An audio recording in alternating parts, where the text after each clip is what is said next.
नमस्कार मेरे प्यारे मित्रों। मंजिलें कोई भी हो, मंजिलें कोई भी हो, आपके रास्ते और आपके इरादे क्या हो, नेक हो, सही हो, तो आप उसे अवश्य प्राप्त करेंगे। जैसे कहा गया है कि मंजिल कितनी भी बड़ी क्यों न हो, उसको पाने के लिए जो सफ़र की शुरुआत होती है एक छोटे कदम से ही होती है। हम लोग उसी क्रम में ही कार्य कर रहे हैं। हम लोग अनुच्छेद की श्रृंखला एक जारी किए, स्टार्ट किए, प्रारंभ किए। हम लोगों ने ये बात किया कि हम लोग क्या करेंगे कि इस अनुच्छेदों की श्रृंखला को पूरा कंप्लीट करेंगे, लेके चलेंगे हम लोग 395 तक, जिसमें हम लोग आज अनुच्छेद 101 तक पहुंच चुके हैं। आप लोग देख सकते हैं कि अनुच्छेद 101 तक पहुंच चुके हैं। हम लोग धीरे धीरे ही अपनी मंजिल तक पहुंचेंगे। फिर उसके बाद हम लोग किसी न किसी अन्य टॉपिक को उठाएंगे जिसको हम लोग पूरा डिटेल्स और पूरा कवर करेंगे, जो कि फ्री ऑफ कॉस्ट होगा। तो ये इसमें क्या है, अनुच्छेद 101 में संसद सदस्यों की निरर्हताएं, ये क्या होती है? इसको बोलते हैं अयोग्यताएं। ठीक, ये पॉलिटी की भाषा है, आप इसे अवश्य जानिए। इसी को बोलते हैं अयोग्यताएं। यानी किस किस कंडीशन में जो संसद का सदस्य रहेगा वो अयोग्य घोषित हो जाएगा। किस किस कंडीशन में होगा कि मान लीजिए कोई ऐसा व्यक्ति है जो दोनों सदनों के लिए चुन लिया गया है। एक सदन के लिए पहले था, अब दूसरे सदन के लिए भी चुन लिया गया, तब उसे एक सदन के लिए क्या करना पड़ेगा? त्यागपत्र देना पड़ेगा। अब मान लीजिए कोई व्यक्ति संसद और विधानमंडल दोनों का सदस्य हो गया, तो क्या करना होगा? उसे क्या करना होगा? किसी एक का त्यागपत्र देना हो जाएगा। अगर मान लीजिए कोई व्यक्ति 60 दिन तक आया ही नहीं, संसद का सदस्य है और 60 दिन का जो बैठक हुई है उसमें शामिल ही नहीं हुआ, तो उसकी क्या हो सकती है? संबंधित पीठासीन अधिकारी जो रहेंगे वो क्या कर सकते हैं? सिफारिश कर सकते हैं। किससे करेंगे? वो सिफारिश कर सकते हैं राष्ट्रपति महोदय से कि इनकी क्या करिए, इनका काम तमाम कर दीजिए। काम के आदमी नहीं है, आते ही नहीं है, क्या आते ही नहीं, अपने विचार ही नहीं रखते हैं, तो इनको हटा दीजिए यहाँ से। तो वो ऐसा कह सकते हैं। और कभी अगर लगातार क्या हो जाए, एक शर्त के बारे में हम लोग बात करेंगे, इसको मैं शर्त के रूप में कहूँगा। ये क्या है? एक प्रकार से शर्त है, या फिर इसको छूट भी कहा जा सकता है। ठीक, इसको शर्त या छूट भी कहा जा सकता है। चलिए अब हम लोग स्टार्ट करते हैं इस टॉपिक को। बहुत ही क्लियर और एकदम क्लिस्टर क्लियर की तरह आपके दिमाग में, आपके माइंड सेट में एकदम क्लियर हो जाएगा और फिट भी हो जाएगा। बस केवल आप ध्यानपूर्वक सुनते जाइए कि कोई व्यक्ति संसद के दोनों सदनों का सदस्य नहीं होगा। आप इस शब्द को जरूर ध्यान दीजिएगा, नहीं शब्द को पकड़िए। यदि कोई व्यक्ति संसद के किसी एक सदन का सदस्य होते हुए दूसरे सदन का सदस्य चुन लिया जाता है, तो ऐसी स्थिति में क्या होगा? ऐसी स्थिति में उसे पहले एक सदन का त्यागपत्र देना होगा। एक सदन का त्यागपत्र देकर ही वो दूसरे सदन की सदस्यता ग्रहण कर सकेगा। यहाँ पे क्या बातें कही गई है, जो कि मैंने पहले कहा, संसद के कितने सदन होंगे? 2 सदन होंगे, लोकसभा और राज्यसभा। ठीक, लोकसभा और राज्यसभा। अब मान लीजिए कोई व्यक्ति था और वो पहले राज्यसभा का था, मैं ऐसे ही अज्यूम कर रहा हूँ। ये व्यक्ति थे, ये क्या कर गए, पहले राज्यसभा के सदस्य थे ही, लेकिन लोकसभा के लिए भी चुन लिए गए। अब बताओ, अब तो बड़ी समस्या हो गई। अब इनके लिए समस्या हो गई। अब बात जब पता चली संसद में कि ये तो व्यक्ति दोनों में ही जो है सदस्य है, दोनों में ये वोटिंग कर रहा है, तो इस स्थिति में क्या होगा? तब उसे एक सदन की क्या करनी पड़ेगी? त्यागपत्र देनी पड़ेगी एक सदन से, और दूसरे सदन से सदस्यता ग्रहण करना पड़ेगा। तो ये स्थिति हुई। मान लीजिए अगर कोई व्यक्ति संसद और विधानमंडल का एक साथ सदस्य हो जाए, तो क्या होगा? क्या होगा? इसमें ये होगा, उसे एक, यानी चाहे विधानमंडल या फिर संसद का क्या देना पड़ेगा? एक का त्यागपत्र देगा और दूसरे को ग्रहण करेगा।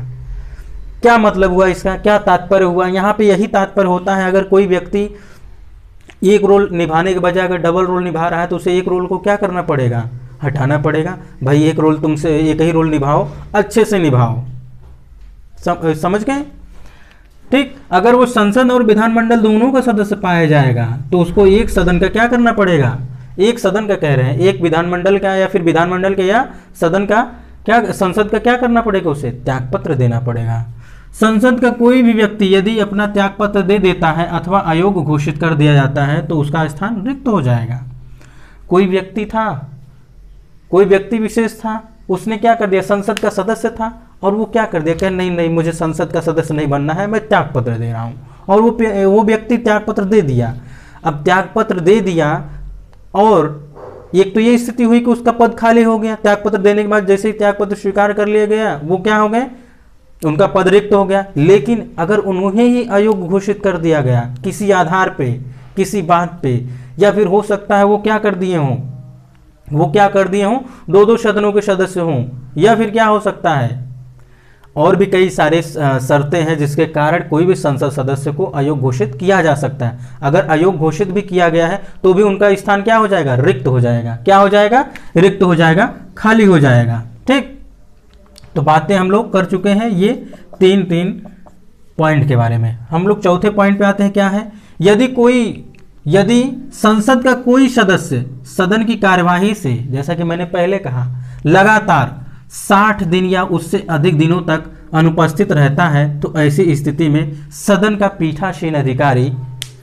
पीठासीन अधिकारी उसकी सदस्यता की समाप्ति की सिफारिश कर सकता है।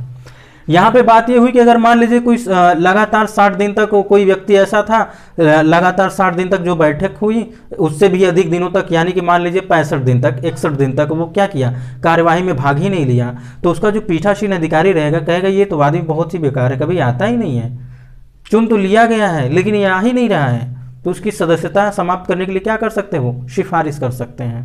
ठीक, क्या कर सकते हैं, सिफारिश कर सकते हैं। अब इनको कुछ छूट भी दी जा सकती है।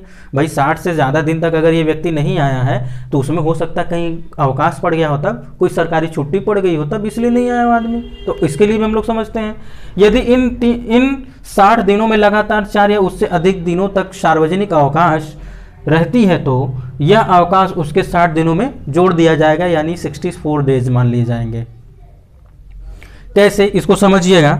मान लीजिए वो 60 दिन तक अनुपस्थित था, 60 दिन तक वो अनुपस्थित था, एब्सेंट था, किसमें, संसद की कार्यवाही में। अब इसी में ही प्लस नहीं होगा, ये माइनस हो जाएगा। अब इसी में ही 4 दिन अवकाश हो गया। क्या हो गया, 4 दिन सरकारी अवकाश हुआ। अब सरकारी अवकाश हुआ तो संसद खुलेगा नहीं, बहस होगी नहीं, तो ये गया ही नहीं बेचारा, ये बेचारा गया नहीं। अब यहाँ पे हम लोग बेचारा कह रहे क्यों, क्योंकि ये छूट इसे मिल गई। अब ये क्या हो जाएगा, इसको 56 डेज माना जाएगा, 56 डेज माना जाएगा। अगर ये 10 दिन या 4 दिन बाद फिर नहीं जाता है तब इसको क्या कहा जाएगा, सिफारिश किया जाएगा। ठीक, समझ गए। यहाँ पे बात ये है, यहाँ पे 60+4 लिखने का मेरा तात्पर्य ये था कि यानी जो 60 डेज था, 60 डेज में ही इसको इस रूप में जोड़ा जाएगा कि यानी 60 दिन अधिकतम है तो 4 दिन उसमें से क्या कर दिया जाएगा, अब उसे 64 दिन की छूट मिल जाएगी। यहाँ पे बात ये थी मैंने, लेकिन यहाँ पे दूसरे तरीके से आपको समझाया कि अगर 60 डेज तक वो अनुपस्थित था, उस 60 डेज में अगर 4 दिन यानी 4 दिन क्या हो गए, छूट हो गया, सरकारी अवकाश हो गया, तो इसे 56 काउंट किया जाएगा। या फिर यहाँ पर अगर 60 डेज है, 60 डेज तक छुट्टी थी, ये आया नहीं, लगातार कार्यवाही में बैठक ही नहीं लिया और 4 दिन उसमें अवकाश हो गए, तब उसको क्या कहा जाएगा कि ये 64 डेज तक इसको छूट दी जाएगी। ठीक, आई होप आप लोग समझ गए होंगे। आर्टिकल थोड़ा सा इसमें डिटेल्स ज़्यादा थे, लेकिन मैंने कोशिश किया है आपको बहुत अच्छे से और डिटेल समझाने के लिए। आप इसमें से मेन पॉइंट जरूर लिख लीजिएगा, हो सके तो पूरा ही पॉइंट इसको नोट डाउन कर लीजिएगा। तो मित्रों, हम लोग आज अनुच्छेद 101 के बारे में बात कर लिए हैं। अगर आप इस चैनल पर नए हैं तो मैं बार बार कहता नहीं हूँ, आप क्या करिए, चैनल को सब्सक्राइब करिए, वीडियो को लाइक करिए, ठीक, और अपने दोस्तों में भी इसको शेयर करिए, ये शेयर करिए। हो सकता है उसको भी ये लाभ मिल जाए कि वो उसको अनुच्छेदों की श्रृंखला नहीं मिल रही हो, उसको आर्थिक टर्मिनोलॉजी नहीं मिल रही हो, उसको राज्य व्यवस्था से संबंधित टर्मिनोलॉजी नहीं मिल रही हो, उसको पर्यावरण से संबंधित शब्दावली नहीं मिल रही हो, तो वो आपके इस चैनल पर उपलब्ध है। आप भी देखिए, अपने मित्रों को भी दिखाइए, उनको भी लाभ पहुँचाइए। हम लोग मिलते हैं नेक्स्ट वीडियो में, नेक्स्ट अनुच्छेद लेकर के, अनुच्छेद 102 लेकर के, आर्टिकल 102 लेकर के मिलते हैं हम लोग नेक्स्ट वीडियो में। तब तक के लिए नमस्कार।